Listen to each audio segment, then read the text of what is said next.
আমি বঙ্গবন্ধু গেরিলা বাহিনীর প্রধান বলছিলাম। ভিডিও ফুটেজে দেখা যাচ্ছে আপনি একটা ছেলেকে গুলি করেছেন, আমাদের এক সহযোদ্ধা ভাইকে। আপনাকে সরকার নির্দেশনা দিয়েছিল গুলি করার জন্য ওকে ব্যক্তিগতভাবে। দ্বিতীয়ত হচ্ছে আপনি যেভাবে ওকে থাপড়াইতে থাপড়াইতে আপনার ফোর্স সহ যেভাবে নিচ্ছিলেন, একটা কথা মনে রাখবেন, এটা গোপালগঞ্জ। এখন আমাদের দেওয়ালে পিঠ থেকে গেছে, সবারই তো ফ্যামিলি আছে। ইনশাল্লাহ এটার প্রতিফলন খুব দ্রুত সময় দেখতে পারবেন। কদিন আগে গোপালগঞ্জের কোটালীপাড়া থানার ওসিকে ফোন দিয়ে হুমকি দিয়েছিলেন বঙ্গবন্ধু গেরিলা বাহিনীর প্রধান পরিচয়ধারী এক ব্যক্তি। এরপর সামনে এলো ঢাকাসহ বিভিন্ন স্থানে কর্মীদের সেনা কর্মকর্তার মাধ্যমে প্রশিক্ষণের খবর। এ দুটি ঘটনার প্রেক্ষিতে সামনে এসেছে একটি প্রশ্ন: কোন পথে হাঁটছে কার্যক্রম নিষিদ্ধ রাজনৈতিক দল আওয়ামী লীগ? ক্ষমতা হারিয়ে গা ঢাকা দেওয়া দলটির নেতাকর্মীরা কি গেরিলা তৎপরতা চালানোর প্রস্তুতি নিচ্ছে? আওয়ামী লীগের নেতাকর্মীরা সহিংসতা চালাতে পারে এমন শঙ্কায় পুলিশের বিশেষ শাখা 11 দিনের বিশেষ সতর্কতা জারি করেছে।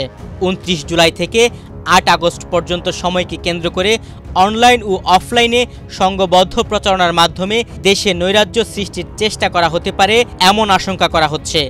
বান্ডেল থাকলে প্রতি সেনমানিতে টাকা বাঁচবে।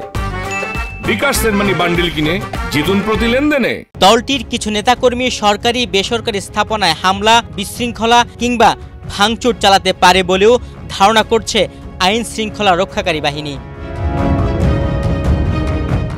এর আগে জাতীয় নাগরিক পার্টির কর্মসূচিতে হামলার জেরে গোপালগঞ্জে আওয়ামী লীগ ও নিষিদ্ধ ঘোষিত ছাত্রলীগ নেতাকর্মীদের গ্রেফতার করে।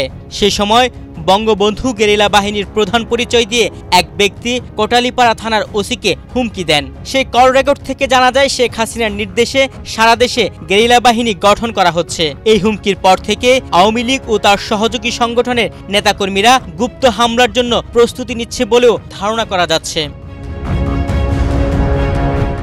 গোয়েন্দা তথ্য বলছে, অন্তর্বর্তীকালীন সরকার গঠনের পর থেকে দেশে চলছিল একের পর এক ষড়যন্ত্র।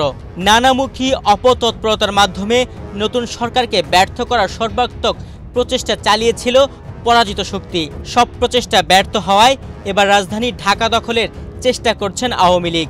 এই পরিকল্পনাকে সামনে রেখে বেশ কিছু নেতাকর্মী রীতিমতো গেরিলা প্রশিক্ষণও নিয়েছেন। ঢাকায় বড় ধরনের অরাজক পরিবেশ সৃষ্টি করার জন্য উৎপেতে আছে কার্যক্রম নিষিদ্ধ ঘোষিত সংগঠনের নেতারা। এই পরিকল্পনা বাস্তবায়নের লক্ষ্যে বাছাই করা দলীয় ক্যাডার ও কর্মীদের দেওয়া হচ্ছে প্রশিক্ষণ। রাজধানীসহ দেশের বিভিন্ন স্থানে এই প্রশিক্ষণের দায়িত্ব পালন করছেন খোদ সেনাবাহিনীতে কর্মরত মেজর পদমর্যাদার একজন কর্মকর্তা। এরই মধ্যে ওই কর্মকর্তাকে চিহ্নিত করে হেফাজতে নিয়েছে সেনাবাহিনী।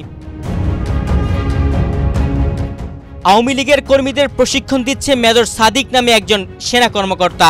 সামাজিক যোগাযোগ মাধ্যম সহ বিভিন্ন মাধ্যমে আসা বিষয়টি নজরে আনা হলে সেনা সদরে মিলিটারি অপারেশনস পরিদপ্তরের পরিচালক ব্রিগেডিয়ার জেনারেল মোহাম্মদ নাজিম উদ্দৌলা সাংবাদিকদের বলেন, মেজর সাদিককে হেফাজতে নিয়েছে সেনাবাহিনী এবং তাকে জিজ্ঞাসাবাদ করা হচ্ছে। গত 8 জুলাই ঢাকার ভাটারা থানা এলাকায় একটি কনভেনশন সেন্টারে প্রশিক্ষণের সূত্র ধরে আওয়ামী লীগের এই ষড়যন্ত্র উদ্ঘাটিত হয়।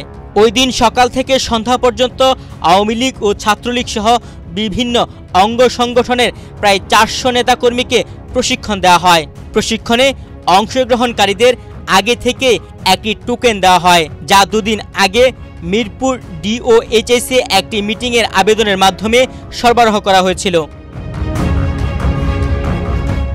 এ ধরনের কার্যক্রমের তথ্য সামনে আসার পর আওয়ামী লীগের রাজনৈতিক কৌশল নিয়ে অনেকের মধ্যে কৌতূহল তৈরি হয়েছে। গণ অভ্যুত্থানে ক্ষমতাচ্যুত দলটি কি গোপন গেরিলা যুদ্ধের প্রস্তুতি নিচ্ছে, এমন প্রশ্ন তুলেছে অনেকে। তুহিন ভুইয়া, বাংলাদেশ প্রতিদিন।